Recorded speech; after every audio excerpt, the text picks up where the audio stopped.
I'm in the middle of a project at the moment to paint about 100 little kindness rocks, or as some people call them, happy stones. And I want to give them out at my village show in a couple of weeks' time, so I better crack on. But I wanted to share with you today how I painted these ones. These are little sort of wildflower meadows, and I really like how they turned out. I like to use acrylic markers rather than paintbrush and paint. I just find it more controllable on such a small surface. But if you've got paintbrush and a steady hand, of course, please use that. I just got a bag of pebbles at our local garden centre.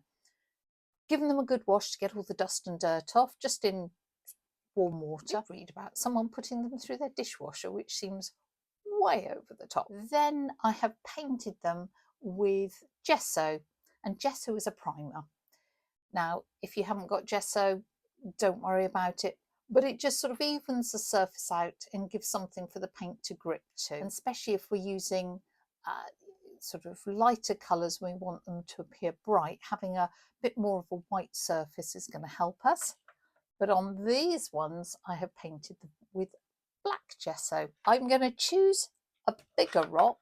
I think I need to do about 100, so this is going to keep me busy over the next few weeks. But they're quite therapeutic, and obviously they're very simple to do. Right, I've got my reference colours there as well, just in case I need that. Yeah, I thought I would do wildflower meadows, so I've picked out a few colours. I'm going to do the background first, let that dry, and then build up a few layers. Now I'm going to have to work fast with the blending because these dry very fast. So I've got a wet brush. I'm just going to blend that colour.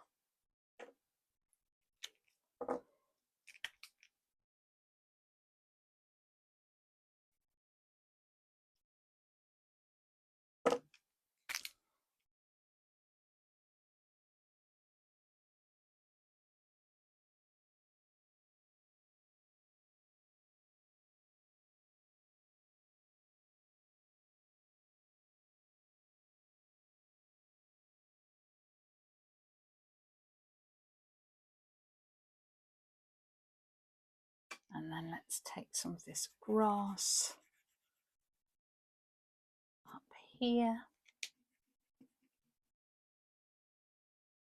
Darker at the bottom.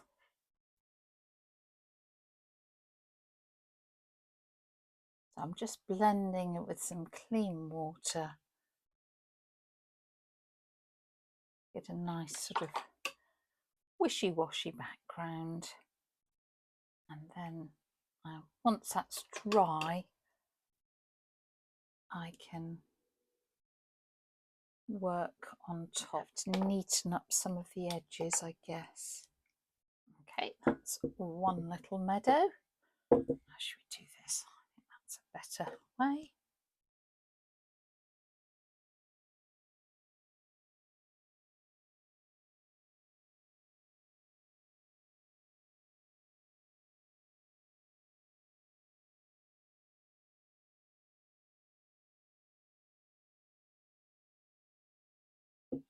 I want a softer horizon, so I'll just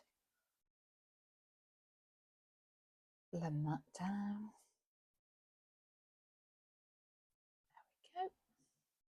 And this one.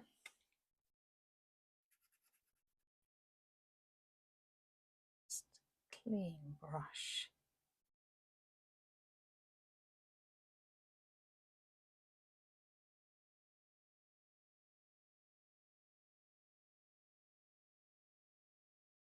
Just trying to think how I'm going to do this. I'll bring stems and grasses up like this, I think.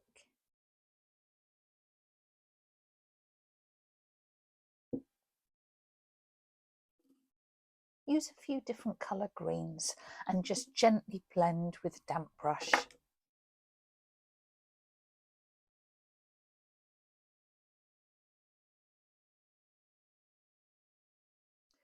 Once the stems and leaves are dry, we can start to add detail and use dots, petals and so forth, just to build up different colour flowers. Dotting a few flowers.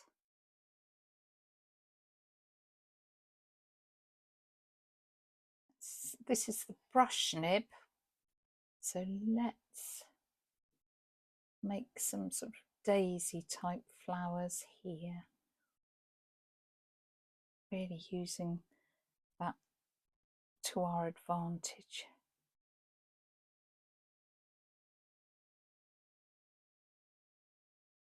Yellow middles.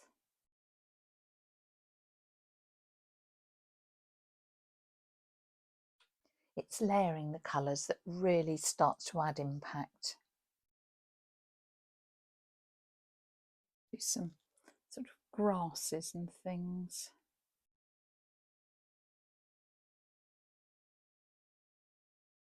If you overlap things, it starts to give real depth to the little scene. And if you have some bright and some more subdued, again, it gives that feeling of depth. Some stems. I'd like to do some sort of little forget-me-not type flowers at the bottom.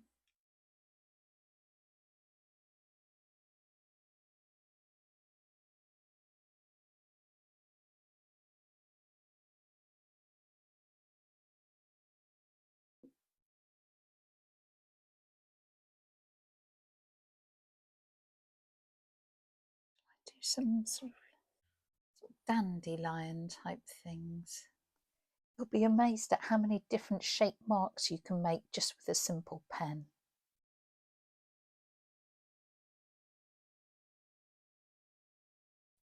It's meant to be sort of some sort of dandelion, whatever. A little highlight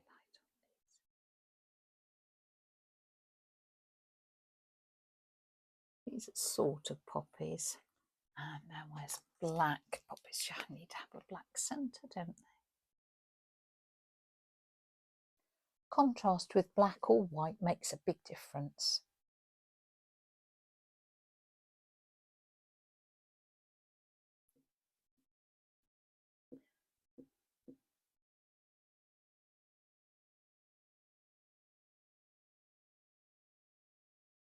Well, I think that's meadowy enough, isn't it? I'll go ahead and paint the others in a very similar way, sort of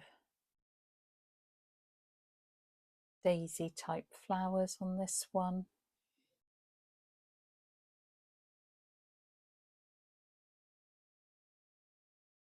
There's some leaves.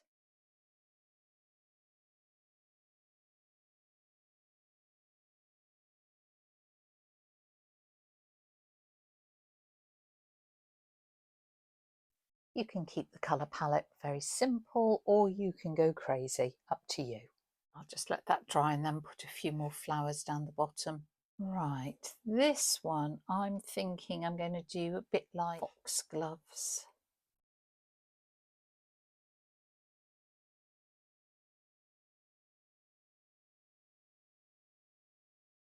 Which again is really easy to do with the little brush nib. You know, I think that brush nib is my favourite because it's just so versatile. You can do dots, you can do lines, you can do these little shapes, and you can colour big areas as well. While that dries, come back to this one.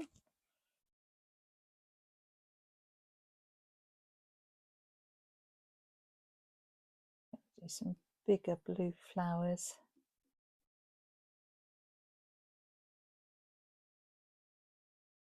There we go. I think that's all I need to do on that one.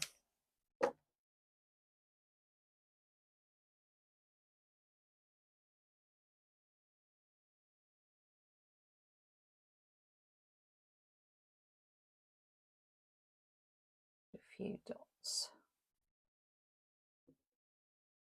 You'll be amazed at the different marks you can make with the pen and how, say, these simple circles end up looking like hollyhocks, or little, using the side of the nib ends up looking like foxgloves. So you can let your imagination really run wild.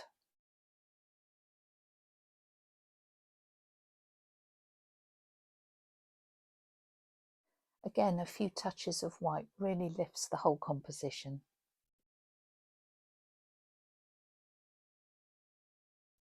This pen is actually metallic, so that adds another dimension, a little shimmer, which is quite nice if you've got the option.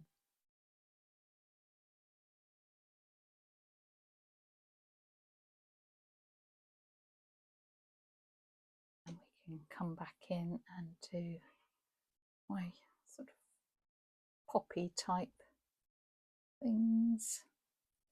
I do want to overlap some of them.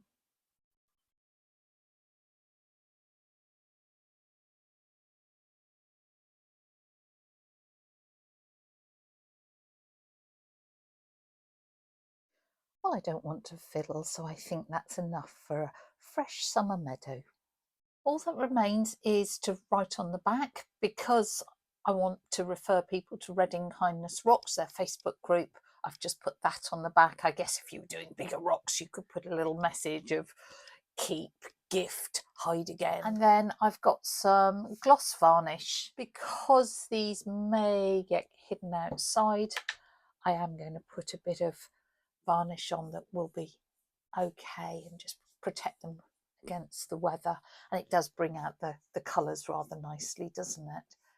So I'll put that on the top and the underside. It dries really quickly. If you happen to have a spray varnish, of course you could use that. Make sure you do it outside in a well ventilated area. And we are done, and only about 96 more to do.